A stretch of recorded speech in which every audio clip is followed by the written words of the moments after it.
आप देख रहे हैं headlines daily HD news. Collector Indore Shivam Verma के निर्देशानुसार एवं सहायक आबकारी आयुक्त अभिषेक तिवारी के मार्गदर्शन controller Divesh Chaturvedi, deputy controller Manoj Agrawal, सहायक जिला आबकारी अधिकारी जहांगीर खान तथा श्री C.K. साहू के नेतृत्व में अवैध मदिरा के विरुद्ध चलाए जा रहे विशेष अभियान के अंतर्गत आबकारी विभाग ने इंदौर के पॉश एवं सुरक्षित माने जाने वाले तुलसी नगर क्षेत्र में संचालित एक अवैध शराब निर्माण फैक्ट्री का पर्दाफाश करते हुए बड़ी कार्रवाई की है।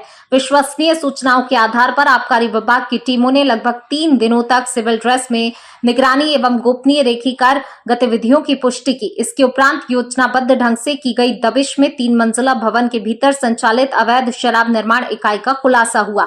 कार्रवाई के दौरान 144 बल्क लीटर देशी मदिरा के साथ अवैध शराब निर्माण में प्रयुक्त भारी मात्रा में स्प्रिट कैरमल पैकेजिंग सामग्री, हजारों की संख्या में डुप्लीकेट लेबल, होलोग्राम, विभिन्न ब्रांडों के बॉटल कैप, कागजी कार्टन, 2 बड़ी ब्लेंडर मशीन, शराब निर्माण एवं पैकिंग में प्रयुक्त अनुपकरण जब्त किए गए। जांच में मध्य प्रदेश के विभिन्न जिलों में विक्रय होने वाली मदिरा के लेवल के साथ साथ राजस्थान में प्रचलित विभिन्न ब्रांडों के लेवल, होलोग्राम, पैकेजिंग सामग्री बरामद हुई। इससे प्रथम दृष्टया एक संगठित अंतर्राज्यीय शराब तस्करी एवं अवैध निर्माण नेटवर्क के सक्रिय होने के संकेत मिले हैं। इस पहलू को विवेचना में विशेष रूप से शामिल किया गया है ताकि पूरे नेटवर्क का खुलासा कर उससे जुड़े प्रत्येक व्यक्ति के विरुद्ध कठोर वैधानिक कार्रवाई सुनिश्चित की जा सके। कार्रवाई के दौरान मुख्य आरोपी को गिरफ्तार कर मध्य प्रदेश आबकारी अधिनियम की प्रासंगिक धाराओं के अंतर्गत प्रकरण पंजीबद्ध किया गया है। साथ ही जब्त सामग्री की वैज्ञानिक एवं तकनीकी जांच कराई जा रही है जिससे स्पष्ट किया जा सके कि निर्मित शराब नकली अथवा स्वास्थ्य के लिए हानिकारक तो नहीं थी। अंग्रेजी मदिरा की पैकेजिंग सामग्री मिलने से जांच का दायरा और विस्तृत किया गया है। इस कार्रवाई में सहायक जिला आबकारी अधिकारी श्रीमती निधि शर्मा एवं आकांक्षा गर्ग और उप निरीक्षक श्रीमती जया मुजाल्दे और सुनील मालवीय समेत आबकारी स्टाफ का सराहनीय योगदान रहा। आबकारी विभाग का मानना है कि तुलसी नगर जैसे विकसित एवं पौष आवासीय क्षेत्र में इस प्रकार की अवैध शराब फैक्ट्री का संचालित होना अत्यंत गंभीर विषय है जो संगठित अपराध की सुनियोजित कार्यप्रणाली की ओर संकेत करता है। विभाग इस पूरे नेटवर्क के वित्तीय, तकनीकी एवं वितरण तंत्र की गहन जांच कर रहा है। जिले में अवैध मदिरा के निर्माण, संग्रहण, परिवहन एवं विक्रय के विरुद्ध अभियान आगे भी पूरी सख्ती के साथ जारी रहेगा और ऐसे संगठित गिरोह से जुड़े प्रत्येक व्यक्ति के विरुद्ध कठोर कानूनी कार्रवाई सुनिश्चित की जाएगी। सहायक आबकारी आयुक्त अभिषेक तिवारी ने आमजन से अपील करते हुए कहा कि यदि कहीं भी अवैध शराब के निर्माण, संग्रहण, परिवहन अथवा बिक्री से संबंधित किसी प्रकार की जानकारी प्राप्त होती है तो उसे बिना किसी संकोच के आबकारी विभाग के साथ साझा करें। सूचना देने वाले व्यक्ति की पहचान गोपनीय रखी जाएगी। उन्होंने कहा, अवैध शराब के कारोबार पर प्रभावी अंकुश लगाने में जन सहभागिता अत्यंत महत्वपूर्ण है। आबकारी विभाग प्रत्येक सूचना पर गंभीरता से कार्रवाई करते हुए अवैध शराब कारोबार में संलिप्त व्यक्तियों के विरुद्ध कानून के अनुसार कठोर कार्रवाई सुनिश्चित करेगा।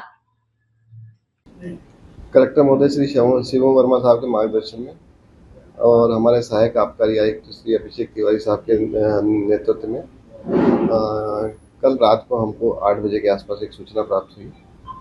उसी सूचना को सही मानते हुए हमने अपने एसी महोदय को अवगत कराया। उनके द्वारा आनन फानन में एक टीम तैयार की गई जिसमें कुछ सहायक जिला आबकारी अधिकारी, आबकारी उप निरीक्षक और आरक्षक की एक टीम गठित की गई और तुलसी नगर के रिहायशी इलाके में एक मकान पे सूचना के आधार पर हमने दबिश दी। मकान के अंदर प्रवेश करने पे हमको बहुत सारा शराब बनाने के उपस्कर और उपकरण मिले जिसमें ब्लेंडिंग मशीन, आपकी लेवल मशीन, बहुत सारे होलोग्राम, विभिन्न शराब के ब्रांड्स के लेबल्स आदि हमको वहाँ प्राप्त हुए। सर, क्या मात्रा की थी और क्या कीमत रखी बाजार में?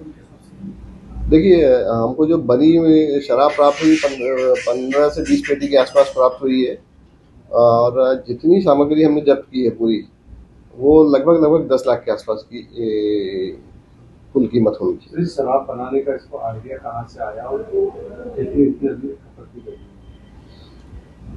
जो हमने इसके बारे में जानकारी निकाली और पूछताछ पे हमको जानकारी ये प्राप्त हुई कि पहले शराब दुकानों में काम कर चुका है, पहले ये शराब व्यवसाय में जुड़ा हुआ रहा है और उसी के आधार पर इसके दिमाग में आया होगा कि मैं इस तरीके का अगर काम करता हूँ तो कुछ ज़्यादा पैसा कमा सकूंगा, इस लालच में उसने अवैध काम शुरू किया। कितने समय से बना हुआ था? जो हमको इसके घर में एविडेंस और डॉक्यूमेंट्स प्राप्त हुए हैं उसके आधार पे ये लगता है कि 1 से 1.5 साल पहले से ये काम चल रहा है। इसने अभी तक कितना राजस्व? देखिए, ये तो गणना का विषय है और अभी ठोस तौर पे हम इसलिए नहीं बता सकते क्योंकि इसने कितना काम किया है और कितने वर्षों से कर रहा है, एग्जैक्ट हमारे पास फिगर नहीं है, इसलिए इसका गणना कर पाना तो मुश्किल है। लेकिन हाँ, ये है कि ये कार्रवाई पिछले 1-1.5 साल से कर रहा तो काफी क्षति पहुंचाई इसने राजस्व में। सर, इंदौर के अलावा इसका माल कहाँ सप्लाई करता है? इसके मकान में हमको एक लेबल प्राप्त हुआ है केसर कस्तूरी, जो कि राजस्थान में चलती है और इससे ये जानकारी प्राप्त होती है कि इसने केसर कस्तूरी का भी कुछ अवैध निर्माण किया है और मध्य प्रदेश और राजस्थान की सीमावर्ती जो राजस्थान की दुकानें हैं उसमें केसर कस्तूरी की सप्लाई इसने की है, ऐसा प्रतीत होता है। इतनी नाकाबंदी रहती है आपका विभाग की, मगर यहाँ से माल वहाँ पर एक्सपोर्ट कैसे करता था, कुछ जानकारी दी? देखिए, आबकारी विभाग के जो पास जो मैदानी अमला है बहुत सीमित है, उसके तहत हम लोग फिर भी काफी कार्रवाई करते रहते हैं और कोशिश यही करते हैं कि इस तरीके की कोई अवैध गतिविधि संचालित ना हो। फिर भी कुछ बचा के अगर कोई आदमी ये कर लेता है तो निश्चित तौर पर उसने कुछ दिनों तक किया, लेकिन आज एक दिन आया जब वो पकड़ा गया। लगभग कितने लोगों को गिरफ्तार किया गया? अभी तो इसमें एक व्यक्ति को, विनोद पलैया नाम के व्यक्ति को गिरफ्तार किया गया, जो कि इसका ऑनर भी है, उसका घर भी उसी का था, उसी के नाम पर उसका मकान भी है। सोनू सूद और आप देख रहे हैं HD न्यूज। नमस्कार, मैं आशुतोष राणा। HD न्यूज के सभी दर्शकों को मेरी बहुत सारी शुभकामनाएं। हाय, मैं हूं दीपिका सिंह और आप देख रहे हैं HD न्यूज। हाय, मैं हूं बिंदु दारा सिंह और आप देख रहे हैं HD न्यूज।